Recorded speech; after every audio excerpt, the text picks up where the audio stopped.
Conversamos a partir de agora com Ricardo Silva, da Associação de Professores e Educadores em Defesa do Ensino, que está em estúdio, e também com o Luís Gonçalves da Silva, advogado de Direito do Trabalho, através do Skype. Muito boa noite, meus senhores, sejam bem-vindos. Luís, começava por si. Afinal, estes serviços mínimos são legais ou não são legais? Boa noite. Eu começo por separar aquilo que é a análise jurídica daquilo que é a análise sobre o fundamento das reivindicações dos professores. E, portanto, a sua pergunta incide sobre a análise jurídica, à qual eu responderei. Eu creio que os serviços mínimos eram expectáveis, necessários e desejáveis. Porquê? Desde logo porque a greve tem que se articular com outros direitos fundamentais, nomeadamente o direito ao ensino. Nós estamos perante uma situação, enfim, não diria única, mas quase única, pelo menos nas últimas décadas, que é o desaparecimento ou o risco do desaparecimento de um período escolar daquilo que é o calendário letivo. E isso não podemos dizer de ânimo leve que não cause danos irreparáveis, irreversíveis aos discentes, tanto mais que temos aqui um conjunto de efeitos até com alguma perversidade, dando alguns exemplos. Por um lado, a concorrência ou o paralelismo com as escolas privadas, porque dentro de pouco tempo, quando houver exames nacionais ou quando tiverem que realizar exames nacionais, vão concorrer em situações de total desigualdade.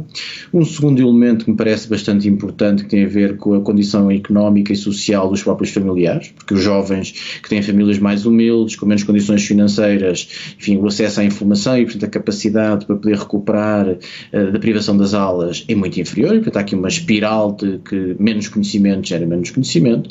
E, por fim, diria também que os serviços mínimos vêm apenas, na minha opinião, tarde, mas vêm apenas repor aquilo que era perfeitamente exigível e plausível e até diria mesmo previsível que surgisse. Como lhe disse, não mexem com os direitos laborais dos professores? Não mexem com os direitos laborais, eu acho que, enfim, se me permite a questão, evidentemente a questão não me parece ser bem mexer ou não mexer. O direito à greve em qualquer regime democrático é um direito fundamental, é um direito estruturante da democracia, isso ninguém discute, mas há outros direitos fundamentais. Há o direito à vida, há o direito à educação, há o direito à saúde, etc, etc, etc. E, portanto, o direito à greve tem que se articular, harmonizar com outros direitos fundamentais. E, portanto, eu sem prejuízo de me rever em muitas das reivindicações e de reconhecer que o Estado é um mau empregador, é um mau gestor de pessoas, é um mau gestor de património, enfim, embora não queira generalizar, mas em muitos casos, e portanto há muitas situações em que as pessoas têm razão, não posso deixar, como jurista, de reconhecer também que há outros direitos fundamentais que têm que ser acautelados, por muito que isso possa aparentemente ser mais ou menos compreendido, enfim, estamos a falar de questões muitas vezes jurídicas, com matéria de facto pormenorizada, que nem sempre é de total conhecimento da opinião pública, naturalmente, e portanto nem sempre é facilmente explicável porque é que há serviços mínimos. Mas se nós pararmos para pensar um pouco que o direito à greve é um direito que tem que se harmonizar, que tem que, enfim, numa linguagem menos jurídica, que tem que se encaixar, conviver com outros direitos fundamentais, perceberão que o direito à greve tem que ter uma dimensão em que permitam que os outros direitos fundamentais também sobrevivam, respiram, uma linguagem menos jurídica, mas talvez mais explicativa, que julgo que é importante. Nesse sentido, não compreendo muito bem aquela exposição que é feita pelo Bloco de Esquerda à Comissão Europeia para saber que tipos de mecanismos há na União Europeia para fazer com que os governos nacionais cumpram esse mesmo direito à greve. Enfim, isso é apenas, eu diria, política, e parece-me política, aliás, com pouco fundamento, se há matéria que a União Europeia tem até fugido de alguma intervenção é a da greve, enfim, tirando pequenas situações excepcionais, e portanto creio que é apenas uma forma de criar factos políticos, não creio que tenha qualquer fundamento, qualquer sustentabilidade essa atitude, até porque, vamos ver, mal fora o país em que o direito à greve não pudesse ser restringido, articulado, exigido, que aliás resulta do nosso quadro constitucional, convém ter presente, com outros direitos fundamentais. Ou seja, passaríamos a ter um direito à greve como um direito absoluto, ilimitado, em que todos os outros direitos sucumburiam perante o exercício desse direito. Ora, isso não é plausível, quer dizer, qualquer pessoa, mesmo não sendo jurista, perceberá que isso não é plausível em Estado nenhum, em situação nenhuma, portanto creio que não tem qualquer fundamento. Abrimos a nossa conversa também ao professor Ricardo Silva. De que forma é que houve estas palavras de um advogado especializado em Direito do Trabalho? Ouço com imenso interesse e com todo o respeito. Devo dizer que acho sempre muito interessante quando alguém que está fora do ensino tem tantas certezas sobre o ensino, nomeadamente sobre a questão dos serviços mínimos. Eu posso lhe dar o meu caso e queria que me explicasse do ponto de vista, se puder, claro, com todo o respeito, se me podia explicar quando é que o meu direito à greve, o meu direito à greve, concretamente, está assegurado quando eu sou professor de 7º e 9º ano de História e tenho uma aula por semana apenas, por semana. E é exatamente essa aula que eu tenho serviços mínimos. Onde é que está o meu direito à greve? Está completamente anulado. Portanto, está aqui uma prova concreta, exata, de alguém, ao contrário do advogado, eu, professor, que estou no terreno, uma prova concreta, exata e direta de um direito à greve que me está a ser totalmente sonegado. Mas para além do direito à greve, que é um direito constitucional, também há o direito à resistência. Também é um direito constitucional. E os professores, se calhar, também têm o direito a fazê-lo. Outra coisa ainda, que quem está fora do ensino não sabe, mas devia saber, sobretudo quando vem falar para a opinião pública, com toda essa certeza, é que aquilo que está a ser feito na escola, de muito mal aos alunos, não é tanta greve. Eles não perderam tantas aulas por causa da greve. Eles perderam aulas porque há milhares de professores em falta desde o princípio do ano a várias disciplinas. E isto é que devia preocupar toda a gente. O governo, a opinião pública, os professores, os especialistas, os comentadores, os advogados, todos aqueles que falam de educação e de ensino quando não estão lá no terreno como eu estou todos os dias e como estão milhares de professores. E, portanto, eu tenho que ficar sempre um pouco indignado quando ouço tanta sabedoria, tanto conhecimento, mas depois, na verdade, as coisas caem pela base. Dei-lhe um exemplo concreto, aqui, na hora, olhos nos olhos. Eu não tenho direito à greve. Isto foi o que conseguiram arranjar. E agora perceba que este problema, o prejuízo dos alunos, a falta de aulas que têm, são milhares de alunos há vários anos já, não é de agora, há vários anos. Na minha escola, o ano passado, só em novembro é que chegou o professor de História. Este ano, só em dezembro.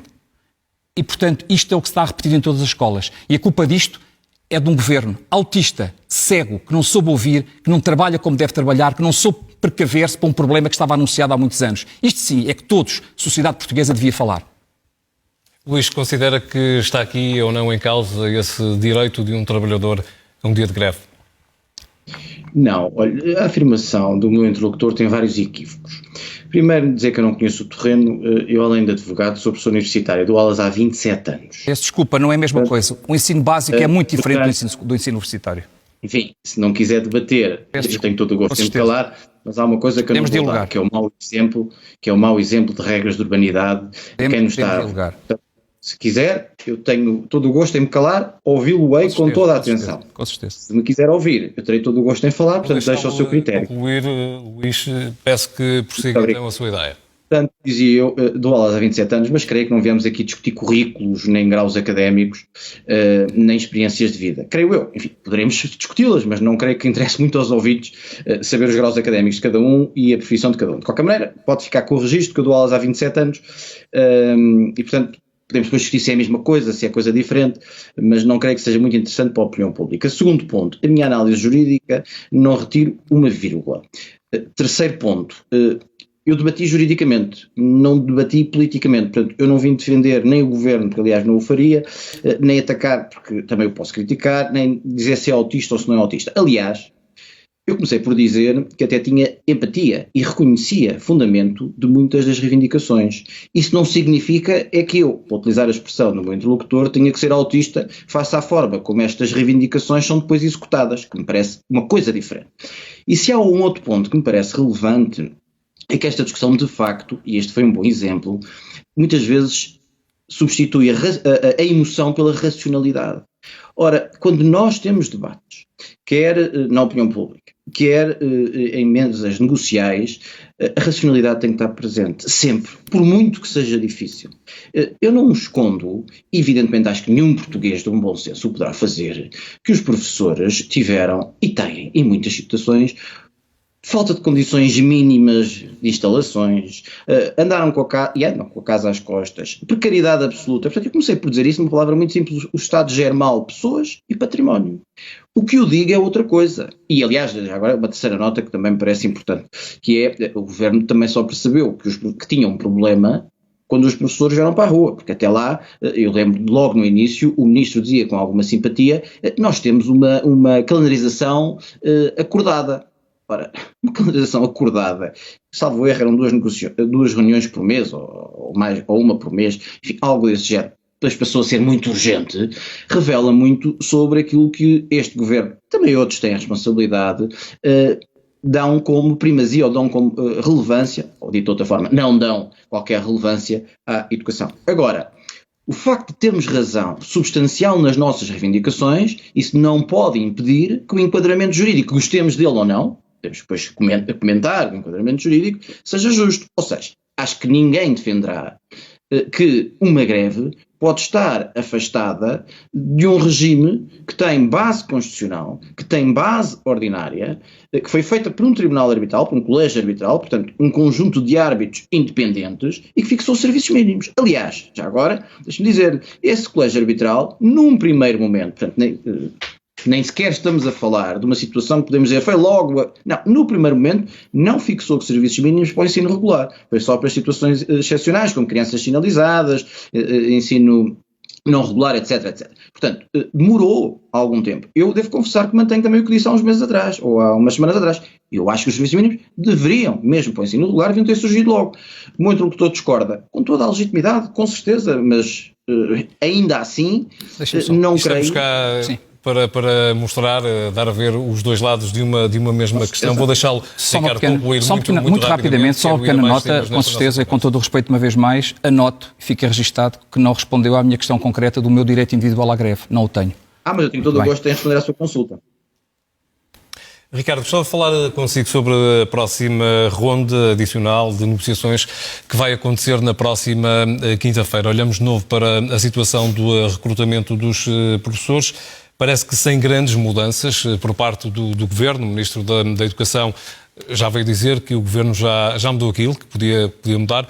O que é que vai acontecer a partir de quinta-feira? Bom, relativamente à questão das negociações, aquilo que está em cima da mesa neste momento é importante que se diga, é mesmo só e apenas a questão da vinculação, a questão dos concursos e do recrutamento. E sobre isso o que me parece é que nós estamos a regredir. Nomeadamente, aliás, vimos há pouco na peça que mostraram, uma colega minha a chorar. Tem um filho, em bebê, teve 2 anos sem a mãe. E o que o Governo está agora a querer impor é agrilhoar os professores, desterrar ainda mais os professores, obrigá-los a ficar adstritos a um QZP e não poderem concorrer a nível nacional, ou seja, não poderem realmente aproximar-se das famílias. E então agora já não é só a casa às costas, agora temos que ter a família às costas, ou seja, tem que ser a família que há de vir ter com os professores para poderem estar juntos e reunir-se. Ora, se é isso que se pretende, se estas são as normas e se esta é que é a boa-fé negocial do Governo, não estou a entender. Mas além disso, além daqueles contratados que agora vão vincular, até os próprios professores de quadro das escolas, que já tinham tido uma luta, já tinham tido um processo em muitos anos para terem alguma estabilidade, até eles agora, neste momento, vão passar a ter a mochila às costas. Porquê? Porque vão andar, provavelmente, nos casos em que não tenham horário completo, de escola em escola, dentro de um QZP, coisas que podem ser, por exemplo, 30 ou 40 ou 50 km de distância. E isto acaba por ser, mais uma vez, instabilidade, precariedade e, mais uma vez, falta de respeito, total falta de decoro, total falta de sentido de humanidade para com uma classe que tem dado tudo à escola pública e que merece, de facto, muito mais. Estamos na iminência de termos um ano letivo perdido. Deixe-me só dizer aqui uma coisa muito rápida mesmo. Eu sei, eu peço imensa desculpa. Há aqui uma pequena frase que eu queria hoje deixar aqui, que é esta. É um provérbio mexicano, creio eu, que diz o seguinte: tentaram enterrar-nos, mas não sabiam que éramos semente. Os professores são semente e desta semente nascem flores e nascem frutos. E nós vamos continuar a lutar. Enquanto houver estrada para andar, enquanto houver praças, enquanto houver pontes, enquanto houver rotundas para preencher, os professores estarão lá para dar nota da digníssima e justíssima luta que estão a enfrentar. Não só pela valorização das suas carreiras, não só pelas suas condições de trabalho, mas pela escola pública, pelo futuro deste país e pelo ensino, precisamente. Porque nós serviços mínimos tem o Governo, nós estamos a trabalhar sempre. Podemos estar ou não na iminência de termos um ano letivo perdido para os alunos? Não vai acontecer, mas está, mais uma vez. E isto é Como que é fundamental. Essa porque tenho a certeza. absoluta? Porque tenho a certeza. Porque nós trabalhamos todos os dias. Porque nós vamos recuperar as aprendizagens. Porque nós somos sérios. Porque nós somos bastante empenhados naquilo que fazemos e estamos realmente preocupados com os alunos. E não é por uma questão de serviços mínimos ou serviços máximos que os professores vão deixar de fazer o seu trabalho. Nós temos a consciência que temos um dever para com os nossos alunos. Agora, era importante que aqueles que têm o dever de nos proteger, de nos apoiar e de nos valorizar não o estejam a fazer. Mas não tenho dúvidas nenhumas, a luta vai continuar e vai continuar nas ruas. Nesta semana, só para lhe dar um exemplo rápido, sábado, manifestação a semana passada. Domingo, segunda, terça e quarta-feira, acampamento na Assembleia da República. Estive lá todos os dias. Na quarta-feira, à noite, Vila Franca de Xira, a Ponte Marechal Carmona, cheia de professores. Numa luta justa e digníssima dos professores. Sexta-feira foi em Rio de Moro, na rotunda de Rio de Moro. Milhares de carros a buzinar, a apoiar os professores. As sondagens estão aí. Mais de 60% dos professores concordam com esta greve. Mais de 60% dos portugueses, quer dizer, dos inquiridos, concordam com esta greve. Mais de 90% apoiam a recuperação do tempo de serviço. Isto são dados concretos. Não são só emoções. Ricardo, não são só emoções. A razão está sempre presente Ricardo nas pessoas Silva, também. Luís Gonçalves da Silva, muito obrigado por terem vindo a este jornal de sábado da SIC Notícias. Boa noite e continuação de um bom fim de semana para os dois. Seguimos agora para uma curta pausa, já voltamos.